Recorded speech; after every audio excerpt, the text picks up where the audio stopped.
Are we alone? Is there anyone else here that has figured it out? Is there anyone else who can see the game? You know, I'll tell you what, you're not alone. There's many of us who can see it, and maybe not many of us. Maybe it's just me. But the point of this video is to talk about something that I've been thinking a lot about recently. It motivates them to control others. The vast majority of people want to feel safe, and safety comes from sameness. Safety comes from fitting in. Anything that's different or new is scary to people. It threatens their sense of stability and control, and so therefore, they reject it. Now, what's more fear-based than saying you're better than everyone else? When you look at the title "You Are God," you think that's a loving title, right? But when you look at it deeper, you realize that it's actually quite fear. The king was very proud and arrogant, so he asked the sage, "What's the secret to enlightenment?" Some will hear this and think it's humble, but the truth is that it's neither. It's just the truth. We are not special. We are not better than everyone else. We are not superior. There is no hierarchy in consciousness. There are no levels to awakening. There is only what is and what appears to be. It's supposed to be beyond good and evil, yet it's really based on fear. It's supposed to be enlightened, yet it's really ignorant. It's supposed to be free, yet it's really bound by rules and regulations and expectations and roles and titles and labels. It's supposed to be peaceful, yet it's really filled with turmoil and anxiety and worry and stress. It's supposed to be loving, yet it's really full of judgment and criticism and comparison and competition. It's the biggest joke of all. It's the biggest paradox. It's the biggest illusion. And the sage turned to him and said, "You're just not special." And the king didn't like that answer. He wanted something more profound. But until then, I wish you all the best. May your day be filled with sunshine and smiles and laughter and love and joy. Thanks for watching. If you think you're special and you start acting that way, you start treating others like they're below you. You start looking down on them. Then you have lost your way. Spiritual ego kills love. It builds walls and divides people. It separates us from each other. It's the opposite of what spirituality is supposed to be about. So he went to see another sage, and he asked her the same question. What's the secret to enlightenment? And ask yourself, does this look like it's getting better or worse? Are things improving or getting worse? Do we have more love, more peace, more unity?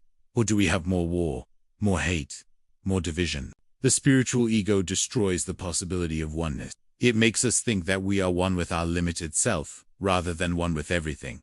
It's the ultimate illusion. It's the illusion of separation. And she looked at him and said, "You're just not special." The king was furious, but he was determined to find the answer. So he went to see a third sage, and he asked him, "What's the secret to enlightenment?" And the sage looked at him and said, "You're just not special." Finally, the king understood. He had finally realized the truth, but in his arrogance, he thought he could still trick the sage. So he said, "Okay, then who is special?" And the sage replied, "No one." And the king was enlightened. Because if you truly realize that you are God, then why would you need to keep watching these videos to become more spiritual? You wouldn't. Because you would know that you already are. But the thing is that you don't actually know that you are. Otherwise, you wouldn't be sitting here watching this video. So who are you kidding? Who am I kidding? We're both kidding ourselves. We're both just playing the game. And the game is called spiritual ego. That which is rejected gets pushed away and dies. That which is embraced is brought close and people constantly telling us how amazing we are, how spiritual we are, how enlightened we are. You know, we love that, don't we all? It makes us feel good about ourselves. It strokes our ego. What happens when your ego gets stroked too much? It becomes inflated.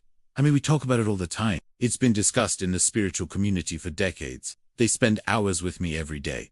They see my energy. They feel my vibe. They can see my aura, my chakras, my star seeds, my light body, my multi-dimensional. They see all of this stuff and they still say, "I'm spiritual, so I must be." But this is where we start to forget the teachings of Jesus.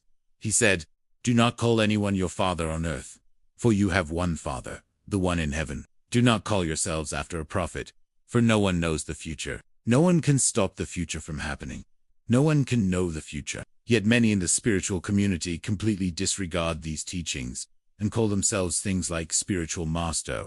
But this is where we start to take leave of our senses. This is where we start to forget who we really are. This is where we start to forget that we are not special and that we are not better than everyone else. Now, don't get me wrong. There's plenty of love in the spiritual community as well. But in my experience, there's also quite a bit of fear. And the line between fear and love gets blurry sometimes, if not most times. I mean, How often do you see videos titled things like, "You are not separate. You are one with everything"? Or how about this one? "You will never be good enough if you don't accept this one simple truth." How about "Stop trying to improve yourself"? Not very loving, huh? But then, on the other side, you have titles like "Detachment is the key to happiness." And then the video is about how to detach from everyone and everything in your life. Yeah, that's real loving.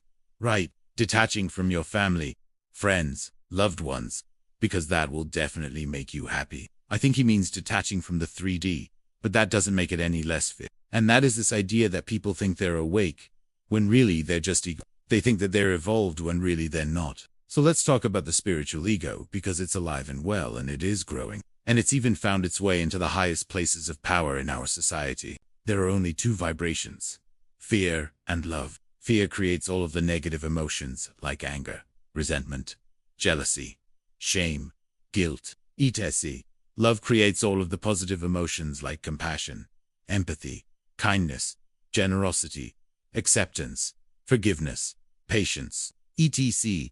Where do you think most of the videos, audios, art, music, etc. fall on this spectrum? Which emotion do you think they are trying to evoke? If you guessed fear, you'd be right. Most of it falls under fear. Fear controls the masses. Fear gets people outraged. It gets them scared. If you look at the predominant emotions in the spiritual community, you will find a lot of fear. But then you also have the flip side of that coin, which is pride, arrogance, and elite. This spiritual ego has become inflated by the attention, adulation, and praise that we receive from other people. And so the ego says, okay, I must be pretty spiritual, because these other people tell me I am. After all, they know me personally. There's an old story about a king who was visited by a sage. Some will hear this and think it's arrogant and self-preoccupied. Why does it matter? Why does it matter if we're special or not special? What difference does it make? Think about the world we live in today. Think about the state of humanity. Think about the state of the environment. Think about the state of our society. The irony of it all is that it's supposed to be the highest form of consciousness, yet it's really the lowest. And the most ironic part of it all is that it's supposed to be about awakening, but it's really about falling asleep.